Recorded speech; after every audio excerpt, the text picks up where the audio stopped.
Hello friends, എന്തൊക്കെയുണ്ട് വിശേഷം? ഞാനിന്ന് വന്നിട്ടുള്ളത് ഈ ഉണങ്ങിയ വാഴയിലയും കൊണ്ടാണ് കേട്ടോ.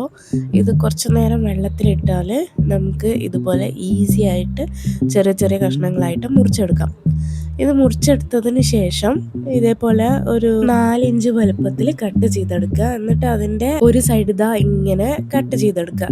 കട്ട് ചെയ്തെടുത്തതിന് ശേഷം ഒരു ഈർക്കിലയിൽ ഇതേമാതിരി ഒരു നീളമുള്ള കഷ്ണം ഇങ്ങനെ ചുറ്റിച്ചെടുക്കുക കേട്ടോ. അതിന് ശേഷം ഈ നമ്മൾ കട്ട് ചെയ്തെടുത്തില്ലേ, അതൊരു കത്രിക കൊണ്ട് ഒന്ന് ഷേപ്പ് ചെയ്തെടുക്കുക കേട്ടോ. അപ്പോൾ അത് അതിൻ്റെ ഫ്ലവറിൻ്റെ ആ ഒരു ഷേപ്പിൽ നമുക്കത് കിട്ടും. എന്നിട്ട് ആ ഫ്ലവറിൻ്റെ പെറ്റൽസ് ഒന്നൊന്നായിട്ട് ആ ഈർക്കിലയുടെ മുകളിൽ ഇങ്ങനെ നൂലുകൊണ്ട് വെച്ച് കെട്ടി കൊടുക്കുക. 1 by 1 ഇങ്ങനെ കെട്ടി കൊടുക്കണം. എനിക്ക് ചെറിയൊരു ജലദോഷം ഉണ്ട് കേട്ടോ, അതാണ് ഇങ്ങനെ സൗണ്ട് ഇരിക്കണം, ഒരുമാതിരി ഇരിക്കുന്നുണ്ട്. ഞാൻ റെക്കോർഡ് ചെയ്യുമ്പോൾ തന്നെ എനിക്കറിയാണ്ട്.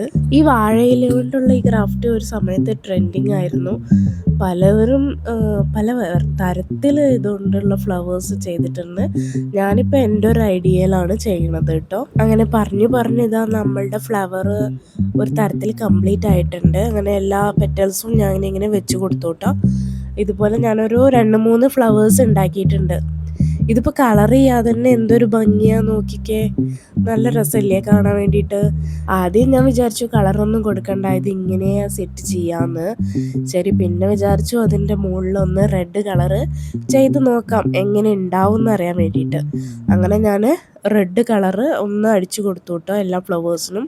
ഫാബ്രിക് പെയിൻറ് തന്നെയാണ് യൂസ് ചെയ്തത്, ഫെവിക്രിലിൻ്റെ. ഇപ്പോൾ നോക്കിക്കേ ഫൈനൽ ഔട്ട്പുട്ട് എങ്ങനെയുണ്ട്, നല്ല ഭംഗിയില്ലേ? നല്ല രസമാണ് കേട്ടോ നേരിട്ട് കാണാൻ വേണ്ടിയിട്ട്. നിങ്ങളെല്ലാവരും ഇതേപോലെ ഒന്ന് ട്രൈ ചെയ്ത് നോക്കൂ, നല്ല ഭംഗിയാണ് ഇത് കാണാൻ വേണ്ടിയിട്ട്. എൻ്റെ വീഡിയോ ആദ്യമായിട്ട് കാണുന്നവരാണെങ്കിൽ മറക്കാതെ സബ്സ്ക്രൈബും ലൈക്കും ചെയ്യണേ. Thank you.